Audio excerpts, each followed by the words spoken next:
sinabi ko sa inyo na ito ang kumpanya na magiging retirement nyo.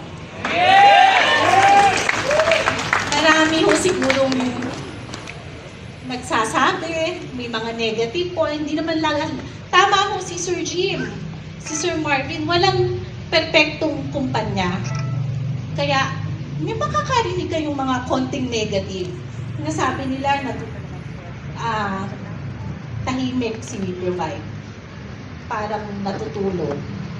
Well, aaminin ko po, totoo po yun.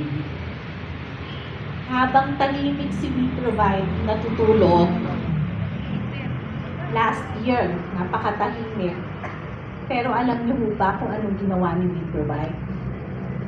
Bumili lang naman po ng manufacturing. Wow!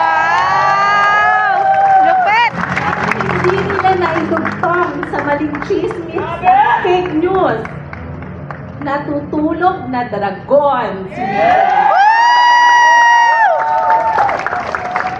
Dragon.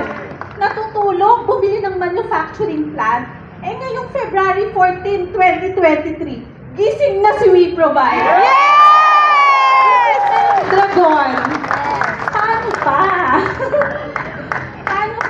Paano pa yun? Ngayon ho, sabayan nyo si WeProvide. Yes! Dahil dadalhin kayo ng dragon kung saan nyo gusto papunta po. Yan! Dahil ang commitment ko, yumaman ang bawat isa sa inyo. Produktong dala-dala ni WeProvide, totoo, hindi nyo ikahihiya. Yes! Mapagmamalaki natin. Tayo ho ang gumagawa eh. Yes! Nakabantay ho ako.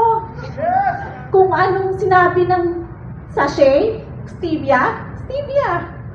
Kung sinabing ito po ang ingredients, I'll make sure na ito po ang ingredients. Yes! Hindi ko mapahiya sa inyong lahat po. Yan po yung sinasabi kong commitment. Hindi ko na po pahahabain yung sasabihin ko po. Isa lang naman ang kailangan nyo sa kumpanya eh. Yung may puso at may commitment. Yes! Sasabi ko sa inyo, napaka-stable ng company natin. Unti-unti, lumalaki tayo.